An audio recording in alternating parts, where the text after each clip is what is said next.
జంపన్న వాగు దగ్గరికెళ్ళేసరికి 4:35 అయింది.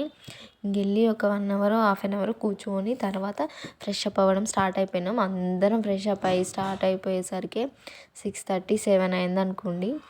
అప్పటికే మస్తు మంది జనాలు. మేము ఈసారి వెళ్ళడం థర్డ్ టైం మేడారం. అసలు ఇంతమంది జనాలు ఫస్ట్ 2 టైమ్స్ వెళ్ళినప్పుడు అయితే ఫ్రీగా దర్శనం అయిపోయింది. అంటే రష్ అంత లేదు. ఎర్లీ మార్నింగ్ 5:30, 6 లోపు అయిపోయేది దర్శనం. ఈసారి లేట్ అయిపోయింది. రష్ అయితే చాలా ఉంది. మేము వెళ్ళేసరికి కొంచెం దూరం బండి వెళ్ళినాక బండి ఆపేసి దిగి కొంచెం దూరం నడుచుకుంటూ వెళ్ళి కొబ్బరికాయలు, బంగారం కొనుక్కొని బంగారానికి బొట్లు పెట్టి నెత్తి మీద పెట్టి ఇంక అందరం స్టార్ట్ అయిపోయినాం అనుకోండి.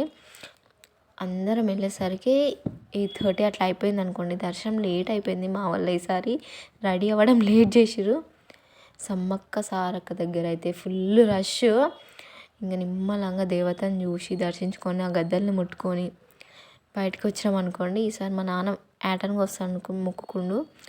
ఇంకా జీలకర్ర ఇచ్చేసరికి ఫుల్ ఖుషి అయ్యారు మా వాళ్ళు అందరూ. అని అరుస్తురు. ఇంకా అట్లా జీలకర్ర ఇచ్చేసరికి మనసు తృప్తి అనిపించింది మా అయ్యకు కూడా.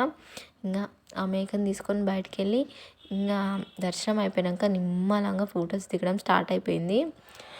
ఆగదు కదా. ఇంకా అయిపోయాక ఫొటోస్ అయితే కొడుతూనే ఎవరు.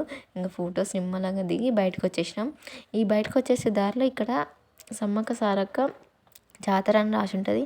దర్శనం అంతా అయిపోయాక నిమ్మలంగా బయటకు వచ్చి ఇంకా బొమ్మలు కొనడం స్టార్ట్ చేసారు పిల్లలందరూ. ఇంకేమైపోతుంది, ఇంకా బొమ్మలు చూస్తే ఆగరుగా. కొనుక్కొని నిమ్మలంగా మళ్ళీ బండి దగ్గరికి వెళ్ళి బండి ఎక్కి రిటర్న్ అయిపోయినాం.